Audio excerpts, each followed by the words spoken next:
नमस्कार साथियों, आज हम सीखेंगे हिंदी तिमाही रिपोर्ट प्रोफार्मा को सही तरीके से भरना। ये प्रोसेस सरल है, बस आपको कुछ बातें ध्यान से समझनी है। तो चलिए शुरू करते हैं। सबसे पहले फॉर्म के शीर्ष भाग में ये जानकारियां भरनी होती हैं। रिपोर्ट की तिथि जैसे 30 जून 2025, कार्यालय का नाम उदाहरण भारतीय खाद्य निगम आंचलिक कार्यालय उत्तर नोएडा, फिर आपको देना है पूरा पता, फोन नंबर, ईमेल आईडी। ध्यान दें, ये सभी जानकारी स्पष्ट और अद्यतन होनी चाहिए। अब आते हैं मुख्य हिस्से पर। सीएमडी समकक्ष स्तर पर बैठकों और फाइलों का ब्यौरा। यह कॉलम दिखाता है कि शीर्ष स्तर पर हिंदी का कितना उपयोग हुआ। इसमें 4 बिंदु होते हैं, एक एक कर समझते हैं। पहला, सीएमडी कार्यालय प्रमुख द्वारा आयोजित बैठकों की संख्या। यहाँ आपको बताना है कि रिपोर्टिंग अवधि में कुल कितनी बैठकें कार्यालय प्रमुख या उनके समकक्ष अधिकारी द्वारा की गईं। उदाहरण के लिए, यदि इस तिमाही में 12 बैठकें आयोजित की गईं, तो यहाँ 12 भरें। दूसरा, हिंदी में की गई बैठकों की कार्यवाही। ऊपर बताई गई बैठकों में से कितनी की कार्यवाही हिंदी में की गई या कार्यवृत्त हिंदी में जारी किए गए। उदाहरण 12 में से 5 बैठकें तो 5 भरें। तीसरा, सीधे जारी किए गए कुल कागजात। इसमें आप बताएंगे कि सीएमडी या समकक्ष स्तर से कुल कितने दस्तावेज सीधे जारी किए गए।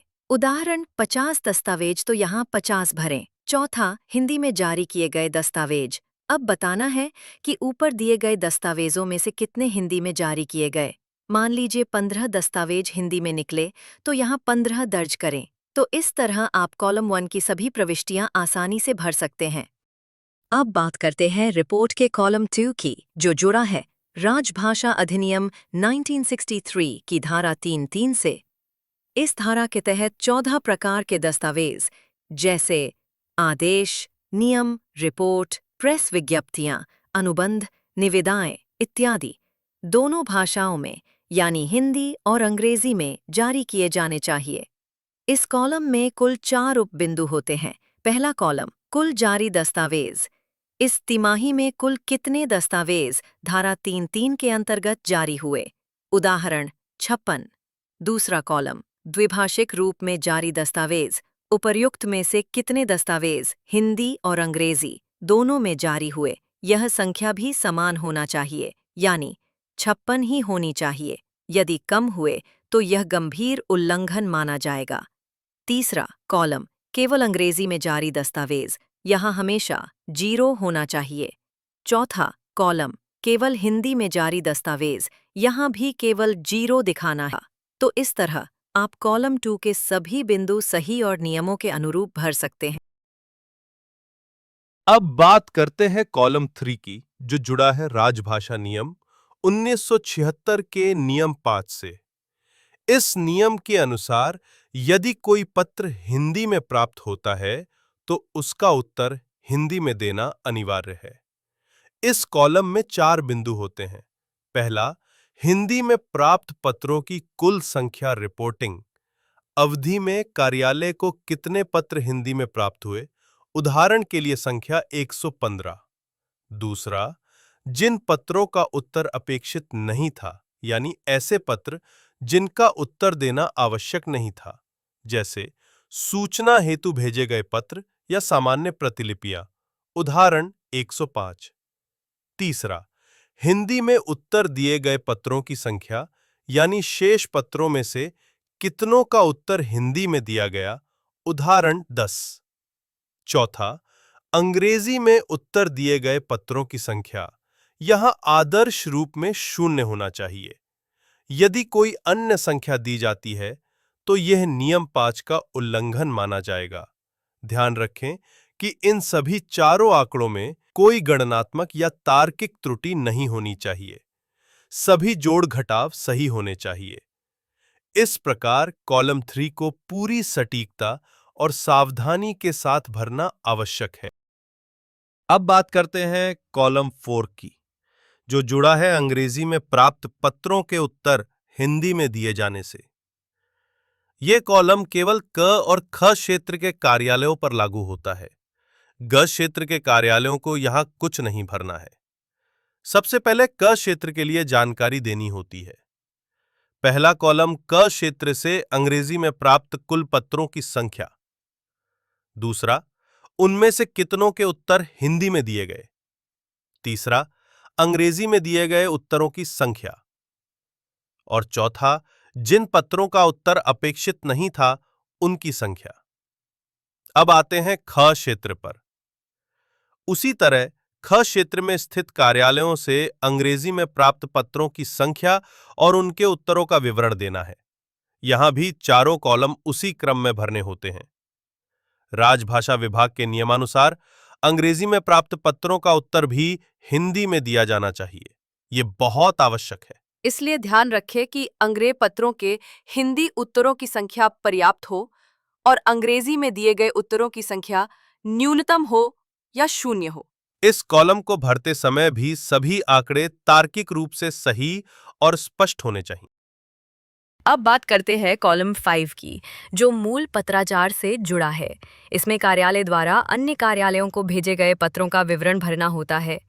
देश को भाषाई आधार पर 3 क्षेत्र बनाए गए हैं: क क्षेत्र, ख क्षेत्र और ग क्षेत्र। अब उदाहरण सहित समझते हैं। क क्षेत्र में हिंदी में भेजे गए पत्रों की संख्या 30 है, अंग्रेजी में भेजे गए पत्रों की संख्या 10 है, कुल पत्रों की संख्या 40 है, हिंदी पत्रों का प्रतिशत 75 है। ख क्षेत्र में हिंदी में भेजे गए पत्रों की संख्या 80 है, अंग्रेजी में भेजे गए पत्रों की संख्या 15 है, कुल पत्रों की संख्या 95 है, हिंदी पत्रों का प्रतिशत 84 है। ग क्षेत्र में हिंदी में भेजे गए पत्रों की संख्या 1120 है, अंग्रेजी में भेजे गए पत्रों की संख्या 110 है, कुल पत्रों की संख्या 1230 है, हिंदी पत्रों का प्रतिशत 91 है। यदि किसी क्षेत्र से पत्राचार नहीं हुआ है तो वह 0 लिखें। इस कॉलम का उद्देश्य ये है कि निर्धारित लक्ष्यों के अनुसार पत्राचार हिंदी में किया जाए। हिंदी पत्रों का प्रतिशत इस सूत्र से निकालते हैं: हिंदी में भेजे गए पत्र गुणा 100 भाग कुल भेजे गए पत्र। इस कॉलम को सही और सावधानी से भरना आवश्यक है। अब बात करते हैं कॉलम 6 की, जो टिप्पण लेखन से जुड़ा है। इसमें हिंदी और अंग्रेजी में लिखी गई टिप्पणियों का विवरण देना होता है। सबसे पहले हिंदी में लिखी गई टिप्पणियों के पृष्ठों की संख्या भरनी होती है। उदाहरण के लिए यहाँ 1500 पृष्ठ हिंदी में लिखे गए हैं। फिर अंग्रेजी में लिखी गई टिप्पणियों के पृष्ठों की संख्या भरनी होती है। उदाहरण के लिए यहाँ 100 पृष्ठ अंग्रेजी में लिखे गए हैं। इसके बाद हिंदी और अंग्रेजी दोनों को जोड़कर टिप्पणियों के कुल पृष्ठों की संख्या भरनी होती है। उदाहरण के लिए यहाँ 1600 होगा। जिन कार्यालयों में केवल ई ऑफिस ही संचालित है, वे ई ऑफिस के अनुसार ही विवरण दर्ज कर सकते हैं और वे सिर्फ 3 कॉलम हिंदी, अंग्रेजी और कुल में ही जानकारी दे सकते हैं और आवश्यकता हो तो नीचे टिप्पणी में स्पष्टीकरण भी लिख सकते हैं। इस कॉलम में सभी आंकड़े सही और सावधानी से भरने चाहिए।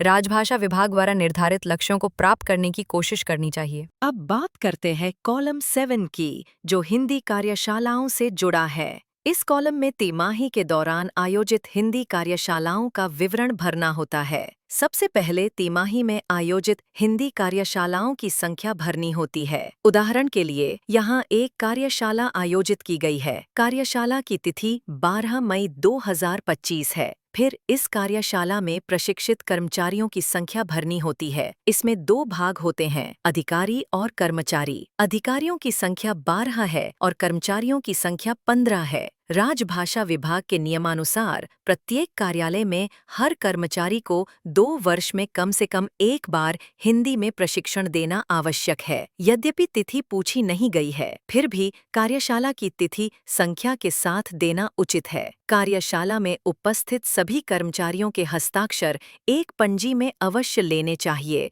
और बैनर के साथ फोटो भी लेना नहीं भूलना चाहिए। यह रिकॉर्ड के लिए बहुत जरूरी है।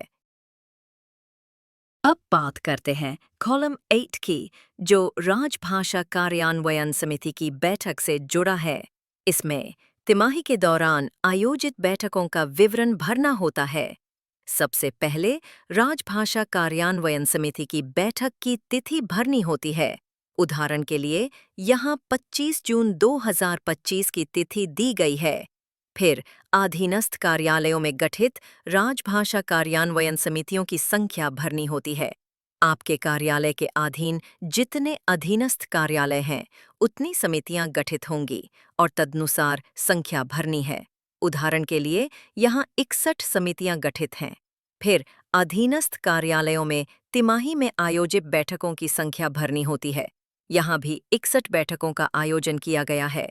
यदि कोई अधीनस्थ कार्यालय नहीं है तो 0 लिखना है।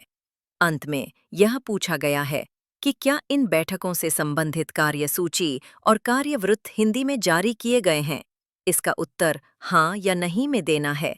इस कॉलम में सभी जानकारी सही और सावधानी से भरनी चाहिए। अब बात करते हैं कॉलम 9 की, जो तिमाही में किए गए उल्लेखनीय कार्यों और उपलब्धियों से जुड़ा है। इस कॉलम में तिमाही के दौरान किए गए महत्वपूर्ण कार्यों का संक्षिप्त विवरण देना होता है। इसमें 3 भाग होते हैं। पहला, नवोन्मेषी कार्य। यदि तिमाही के दौरान कार्यालय ने कोई नवीन कार्य या नई पहल की है तो उसका विवरण यहाँ देना है। दूसरा, विशेष आयोजन या अन्य उल्लेखनीय कार्य। यदि तिमाही में कोई विशेष कार्यक्रम, प्रतियोगिता, संगोष्ठी या अन्य आयोजन किया गया है तो उसका विवरण यहाँ देना है। तीसरा, हिंदी माध्यम में किए गए अन्य आयोजन। यदि हिंदी में कोई विशेष कार्य या आयोजन किया गया है तो उसका विवरण यहाँ देना है। इस कॉलम में अधिकतम 500 अक्षरों में संक्षेप में सभी महत्वपूर्ण बिंदु लिखने होते हैं।